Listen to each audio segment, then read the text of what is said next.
దుర్గాదేవి నవరాత్రులు స్టార్ట్ అయిపోయాయి కదండి. ఈ రోజైతే ఫస్ట్ డే అనమాట. బాల త్రిపుర సుందరి దేవికి ఈరోజు పూజ చేస్తారు. ఫస్ట్ అవతారం వచ్చేసి నాకెందుకు ఈరోజు ఇలా ఈ 4 కాంబినేషన్‌లో పాయసం అయితే చేయాలనిపించింది.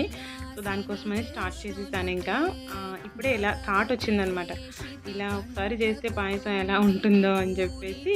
అంటే పెసరపప్పు ఇంకా సగ్గుబియ్యం 2 కలిపి వండాను.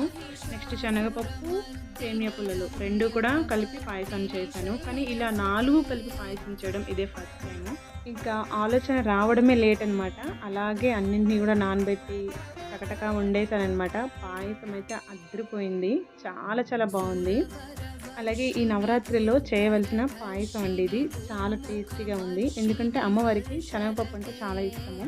సో, శనగపప్పుతో కలిపి ఇలా పాయసం చేసుకోండి. ఈ రెసిపీ అనేది నెక్స్ట్ వీడియోలో వస్తుంది. మన ఛానల్ని సబ్స్క్రైబ్ చేసుకుంటే నెక్స్ట్ వీడియోని చూడవచ్చు.